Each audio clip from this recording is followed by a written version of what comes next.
Is tuning in just now. Oh man, just figured I'd try out these YouTube live streams. YouTube has a new feature where apparently you can go live stream from your mobile. So I figure, you know what? Listen, I'm sitting down watching Monday Night Raw, and I'm like, yo, I'm going to bed after Monday Night Raw. But I also feel like I'm just kind of wasting time sitting up watching wrestling. So I start getting active. I'm like, yo, let me get a little workout in while I'm, you know, watching wrestling. So I start, doing a whole little leg workout. I did some squats, did some lunges. Yo, long story short, I worked up a whole sweat, and I'm like, dog, I can't get into bed right now. I'm fully awake. You can probably still see some of the sweat going on up in here. So I'm I'm awake. So I figured we can talk about Monday Night Raw. And this was a fun episode of Monday Night Raw. What you're noticing is that WrestleMania, the path to WrestleMania is getting a little bit more clear, right? WrestleMania is getting a little bit more clear. We started seeing some of the things come together more clearly in the past week or so. Now, it was a real rocky road to try to get here, right? First, it was going to be Cody. First, it's going to be Roman versus The Rock, right? Then, now it's going to be Roman versus Cody, and they had the whole press conference, and Rock was the good guy. Now Rock is the heel, and now all this stuff. But I think what we're starting to see is we're starting to see Raw, we're starting to see SmackDown, we're starting to see it all kind of come together and get on the path where we thought it would be heading into WrestleMania. So all of these guys are starting to kind of fall into line with the stories the way we thought they would be on the way to WrestleMania. A big thing happened tonight, which I don't think a lot of people saw coming, and it was Cody Rhodes actually lost. Cody Rhodes actually lost the match. This is like this is probably, I think I saw a tweet that the only people to pin Cody Rhodes in a singles match since he came back to WWE was Roman Reigns and Drew McIntyre tonight. And that was huge. That was huge. And the reason why that was huge is because whether people like it or not, Cody Rhodes being the babyface going up against Roman Reigns, Cody has got to be the Rocky. He's got to be the guy climbing the ladder trying to conquer the villain, right? Like, everybody cheers Roman Reigns. They throw up the ones whenever he says, acknowledge me. People love Roman. But if Cody's supposed to be the hero, he's got to be facing some adversity. And Cody has not faced any adversity since he came back at all, right? Like, at all. He came back, he beat Seth Rollins 3 times, one time with one arm, and he won the Royal Rumble. He beat Brock Lesnar 2 or 3 times. Like, Cody has not faced any adversity. So Cody actually losing a match was huge. And another thing, it set all the people who have been crying about Cody potentially not getting his match, it made them look so crazy when they were crying so hard about this. Because Cody was lined up to get the match at WrestleMania. Then he wasn't going to get the match at WrestleMania. And when he wasn't going to get the match at WrestleMania, people was just losing their minds. And when everyone was losing their mind about Cody potentially not getting the match at WrestleMania, it sounded so crazy. It sounded so crazy because, like, what wrong has been done to Cody? There's no wrong that's been done to Cody. If they say, hey, Cody, you're not going to get the match at WrestleMania, you're obviously still going to get it soon. And you obviously have been treated like a golden boy. So there's no reason anybody would think that you're not getting the title match and that you're not going to win the title. That's why it was so mind-blowing to me and to a lot of people when everybody lost their minds about Cody potentially not getting that match at WrestleMania. So we're on the path now. Cody's going to get his match at WrestleMania. But in order for people to get behind Cody in the way you want them to be behind Cody, Cody's going to have to look like he's the underdog going into this match. And right now, Cody doesn't look like he's the underdog going into this match. Right now, I mean, yeah, Roman has the bloodline, Roman has The Rock, and you would say all those things are odds stacked up against Cody. But again, what have we seen Cody lose? Have we seen Cody take an L in any way at all? We really haven't. So why would we think anything, anything would ever threaten, the golden boy Cody Rhodes? So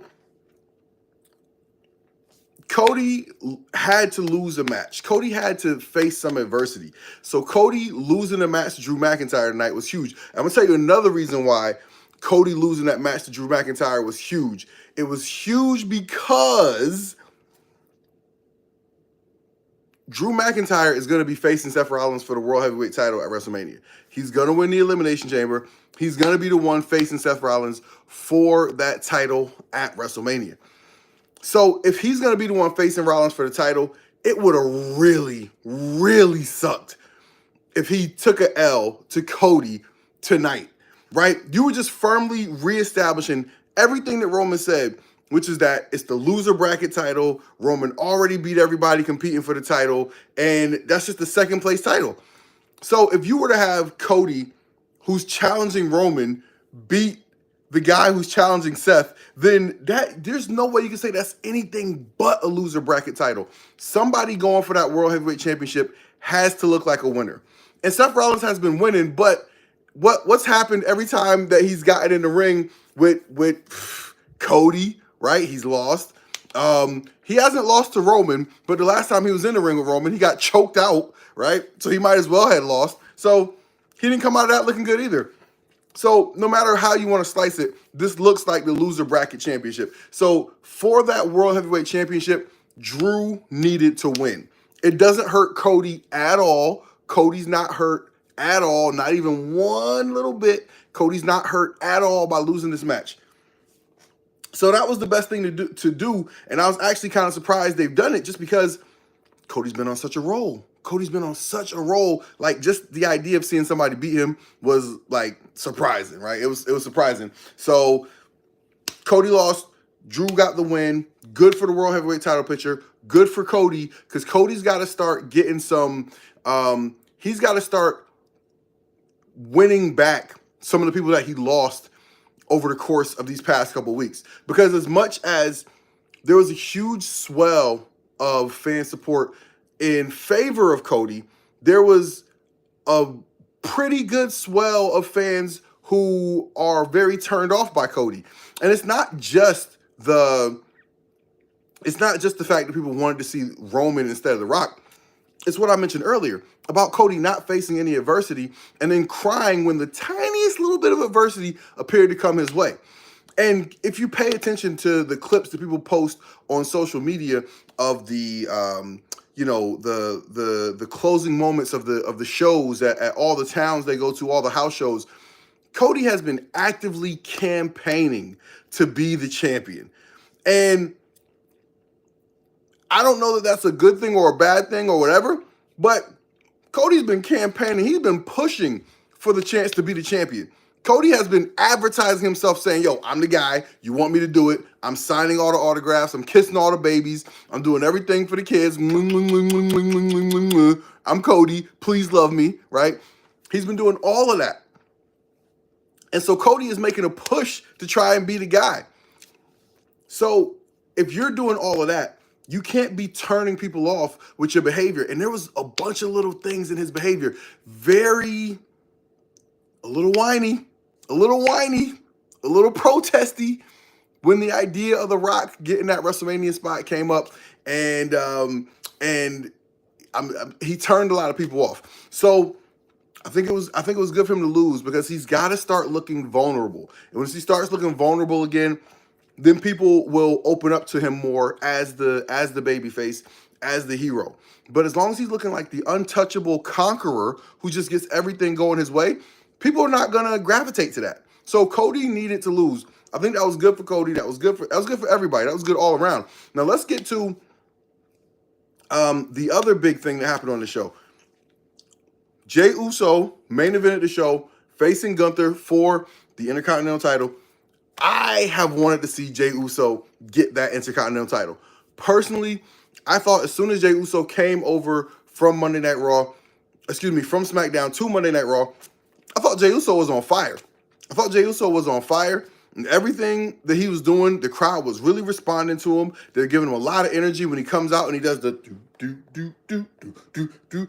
Everybody's into it. Everybody's feeling it. I thought Jey Uso was way more over than WWE was ready for. I don't think they planned for Jey Uso to be as over as quickly. And I can tell you that they didn't because they didn't have no plans to do nothing with him. They put him in a bunch of matches. They had him eating pins, losing to people, and it was weird, right? It was weird. To me, I thought it was weird because, like, for somebody who the people clearly like, why is he losing so much? Right? Like, why is Jey Uso losing so much for somebody that's clearly, like, the fans are into him? Like, you can visually see it when he comes out. Whole arena bouncing up and down. Many of these arenas struggle mightily to get the rhythm of the bounce that Jey Uso tries to get him into. They struggle hard to try to get it. But they still go with it. They still rock with it. They yeet the whole thing. They are with it, man. They are with Jey Uso. Jey Uso is a vibe, and the people are with it. But his booking has not reflected the level of over that he is in every town that they go to. The people are fully with Jey Uso. They're fully behind Jey Uso. But it doesn't seem like from, like a marketing promotion standpoint, it doesn't seem like the company is that behind Jey Uso. Maybe they got big plans for Jey Uso to win down the line, but right now, they got this man eating pins and putting people over left and right, and it's crazy because it always seems like, I feel like the way that us fans think of it, it's like your job in WWE is to get over, to make the fans love you, right? And it's like, once you can do that, then the world is yours. You get to be a main eventer. I mean, Jay's done that, has he not? Right? Jey Uso seems to have done that. He seems to have done all the stuff to get the people on his side, and they're just not booking him like a main event star. They're not. But what they did tonight, I thought was good. In the Royal Rumble, they teased, Jimmy and Jey, I think, came in at number 1 and number 2. So we got to see Jimmy and Jey have that face-off in the ring right away. They put it out there. And the thing was, we've all kind of had an idea that that's where this was going between the two of them for a WrestleMania match, but there's just no steam. There's no steam for a Jimmy versus Jey match, even though, right, Jimmy cost Jey at SummerSlam, and Jimmy cost Jey again tonight. So now Jey has a reason to want to beat Jimmy. But I don't know. What does that really do for Jey? I mean, is this the thing where maybe the story they're going to tell is, as much as Jey tries to crawl out from under the bloodline and all the stuff they did and tries to start fresh, he just can't outrun his past, and beating his brother Jimmy is going to be the first step to truly overcoming his past. Maybe that's the story they're telling. Maybe that's what where this is all going, and maybe that's the story that they'll stick with, and maybe it'll feel like a good story come WrestleMania. But right now, it just feels like they're holding back Jey, right? It doesn't feel like Jimmy Uso has been prominently pushed as anything. He's been, like the third goon of the bloodline.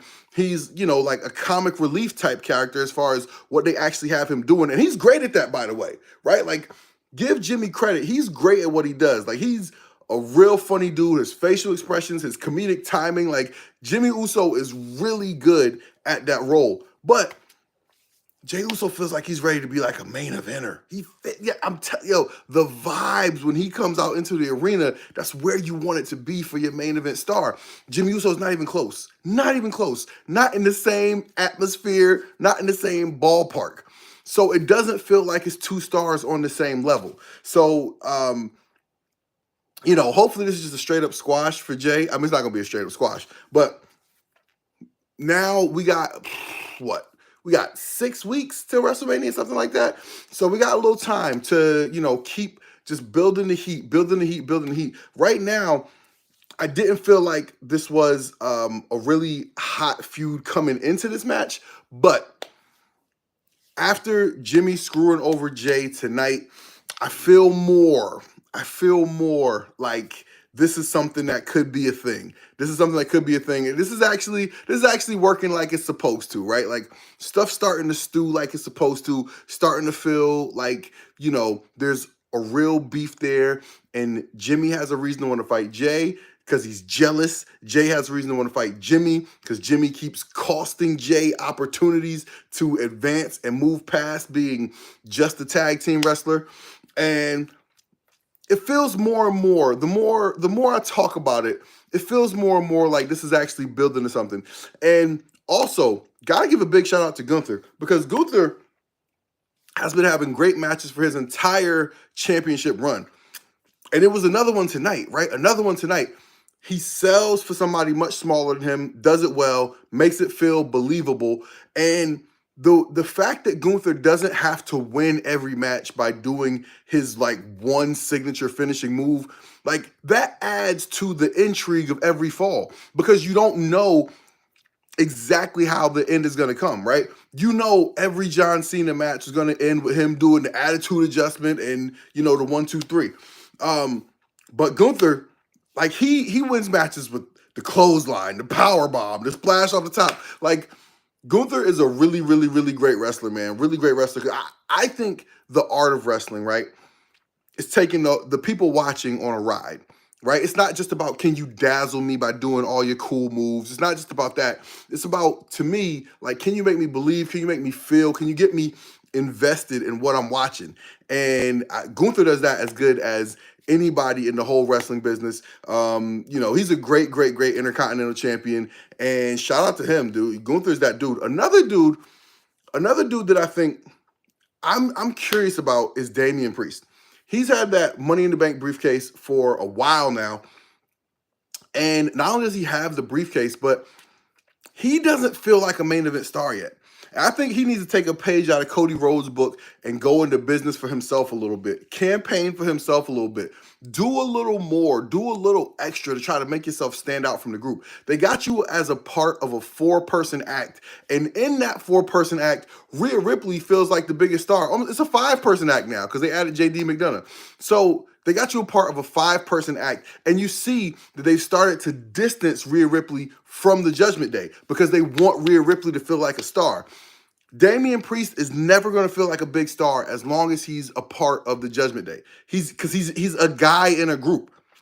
So if they want Damian Priest to feel like a big star or more of a star, he's got to either start distancing himself from the group, or he's got to really stand out whenever the group is on TV. It has to be obvious and apparent that he is the leader. And I think that's another reason why they started keeping Rhea away from the group a little bit, because a lot of people have felt that when Rhea's around, she feels like the leader, right?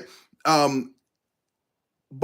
you know, they can help him out with that, right? Like they can write his character to be more assertive, right? To get the final say, to tell the other guys what to do, right? Or if somebody gets out of line, to, you know, grab somebody and get them back in the line, to appear like the most dominant member of that group, right? And right now he doesn't feel like that. He's carrying around that briefcase.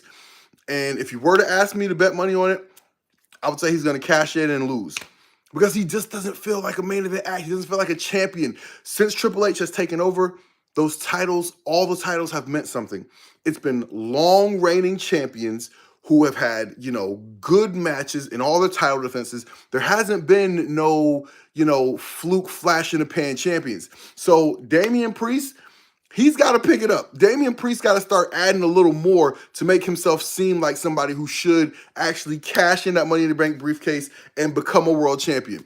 I haven't seen it yet. He's going to have to do something to pick it up and try to, you know, get me on the page. Let's see. What else? Oh, yeah, the women. So the Women's Elimination Chamber is coming together nicely. We got all our participants for the Women's Elimination Chamber. Let me see if I can remember this off the top of my head. It's Naomi. It's Liv Morgan. It's Tiffany Stratton. It's Becky Lynch, Bianca Belair,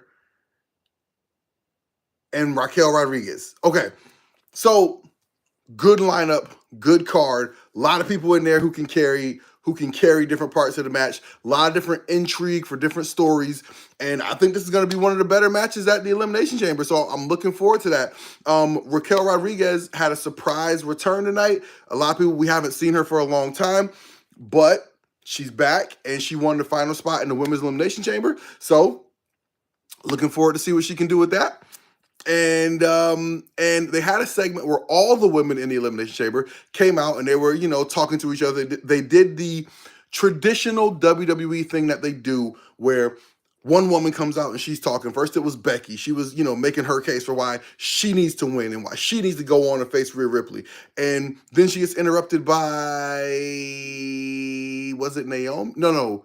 She got interrupted by, it wasn't Tiffany. Who did she, was it Raquel? Oh, she got interrupted by Liv. So it was Becky, then it was Liv, then I think it was Naomi, then it was Tiffany, then Bianca. They're all in the ring, yap. And then Nia Jax comes out and wipes out everybody. I love that. They also did a one-on-one sit-down, like via satellite with Nia Jax and Rhea Ripley. And it was good. Just, letting them talk, like let them say their thing, give them a chance to get over with their words. I think Nia Jax is underrated. She's a true heel because she don't give a damn if she gets cheered or if she gets booed. I think she'd actually rather get booed. She embraces getting booed and she gives it right back to the fans, right? Like, to me, Nia Jax, way underrated. So I'm a big fan of her. I'm a big fan of everything that they've been doing. I thought this was a good episode of Monday Night Raw. This was a good episode of Raw. Moved everything forward, and I'm looking forward to Friday. We got a whole pod. Just let me catch you up on, what's going on here. I thought this was actually a really cool, smooth live situation. So I think I might do this a little more. I might jump in here for a live post reaction show. Maybe I might do one after Dynamite.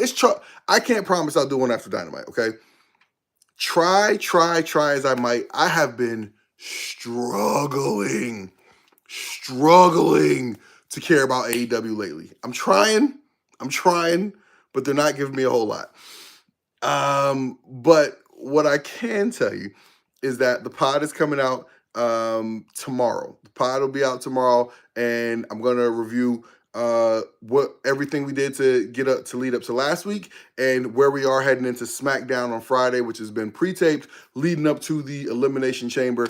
And I might even do Elimination Chamber predictions. We'll see. We'll see how the show shakes out. But listen, if you stuck with me this long, it was about 22 minutes, quickly going through Monday Night Raw. This was fun. I hope you guys enjoyed it. Please hit the like button, okay? Let it give this video a boost. Show it some love. Hit the subscribe button. Subscribe to the channel, please. Tell a friend to tell a friend. Share this video with somebody else who might like it. Drop a comment and show me some love. Thank you so much for tuning in. Until next time, I'm TW. Peace out.